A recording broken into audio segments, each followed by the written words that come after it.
యేసుక్రీస్తు నామములో పరిశుద్ధాత్మ ఆశీర్వాదమును ప్రతిరోజు చూస్తున్న ప్రతి ఒక్కరికి, పరిశుద్ధాత్మను పొందుకుంటున్న ప్రతి ఒక్కరికి హృదయపూర్వక వందనాలు తెలియజేస్తున్నాను.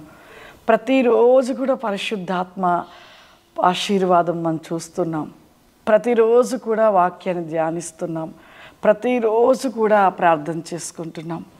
ఈ 3 విషయాలని ఉదయం లేవగానే మనం కలిగిన వారిగా ఉంటుండగా ప్రతిరోజు మరి మన జీవితంలో దేవుని యొక్క వెలుగులో వెలిగించబడువారుగా ఉంటున్నామా, లేక ఉదయకాలము ఈ 3 విషయంలో ప్రార్థన చేసుకోవడం, వాక్యం ధ్యానించడం, పరిశుద్ధాత్మ ఆశీర్వాదం పొందుకోవడం, మరలా మన స్థితి నిలువెచ్చని స్థితిని కలిగి ఉంటున్నామా? ఒకసారి ఆలోచన చేద్దాము.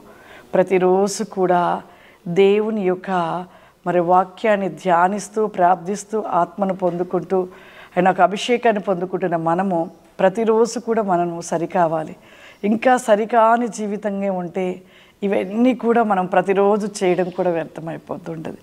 ప్రతిరోజు వీటిని కలిగినప్పుడు మన జీవితంలో మార్పు రావాలి, మనం మార్చబడాలి. మన క్రియలను మనము సరి చేసుకొని దేవునికి ఇష్టకరముగా మనము నిలిచి ఉండాలి. ఎందుకు అంటే పరలోకము నరకము ఈ 2 విషయాలను మనం జ్ఞాపకం చేసుకోవాలి. ఈ 2 విషయాలలో మనం చాలా మరి దూరంగా ఉంటున్నాం. ఒక విషయంలో దగ్గరగా ఉంటున్నాం, నరకానికి, పరలోకానికి అయితే దూరంగా ఉంటున్నాం. కాబట్టి వాక్య భాగంలో రాయబడిన ఒక మాటని ఈరోజు మీకు నేను చూపిస్తాను. పరిశుద్ధ ఆత్మదేవుడు తెలియపరుస్తున్న వాక్యము మత్తయి సువార్త 7వ అధ్యాయము 13వ వచనం. ఇరుకు ద్వారము ప్రవేశించుడి, నాశనములకు పోవు ద్వారము వెడల్పుగా, ఆ దారి విశాలమై ఉన్నదంట. విశాలమైన ద్వారి ఇరుకు ద్వారి. ఈ ఇరుకు ద్వారమును పోయేవారు ఎలా ఉంటారంటే పరలోకానికి చేర్చబడతారు. ఇరుకు ద్వారంలో పోయేవారికి శ్రమ అంటే శోధనలు, శ్రమలు, కష్టాలు ఉంటాయి. విశాలమైన దారి అంటే లోకానుసారమైన జీవితము, లోకానుసారమైన బ్రతుకు. మన జీవితములో విశాలమైన దానిని కోరుకున్నప్పుడు మనం ఖచ్చితంగా విశాలమైన స్థలం అనే నరకాగ్నిలో పడిపోతాం.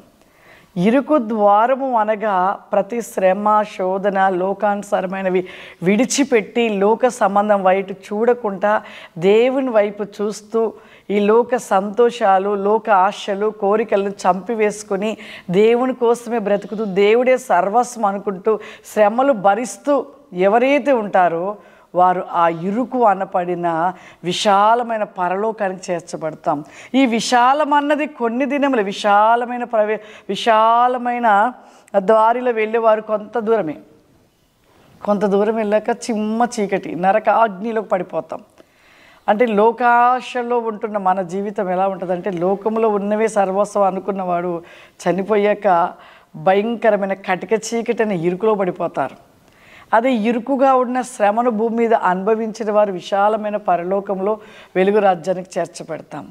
ఈ 2 విషయాలలో మనం ప్రతిరోజు నెమర వేసుకొని విశాలమైన ద్వారం ఒక ప్రవేశం వెళ్దామా, ఇరుకులో ఉంటున్న దారిలోకి వెళ్దామా అనేది మీ నిర్ణయం.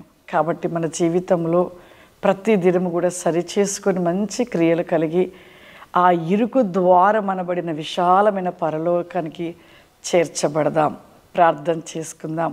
సర్వశక్తివంతుడా, దయగల తండ్రి, నీకు వందనాలు చెల్లిస్తూ ఉన్నాను ప్రభువా. పరిశుద్ధాత్మ దేవానికి వందనాలు.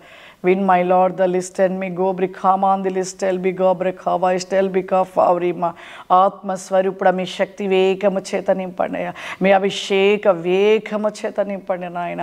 అగ్నివలే మండించండి. ప్రోగ్రాము చూస్తున్న ప్రతి ఒక్కరి మీ ఆత్మ చేత నింపండియా, మీ అభిషేకము చేత నింపండి. ఇప్పుడే ప్రతి ఒక్కరిపై నీ అభిషేకమును కుమ్మరించండి అయ్యా.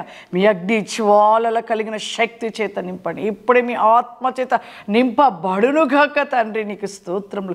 విజ్గబా సెల్బి గోబ్రిఖాబా షూరిల రస్తికమాందర వెన్ వి గోబ్రిఖామా ఇడి స్టెల్ బికాస్ మన కృప దయచేయమని యేసు నామములో అడుగుచున్నాను తండ్రి. ఆమేన్. God bless you. దేవుడు మిమ్మల్ని దీవించును గాక. ఆమేన్.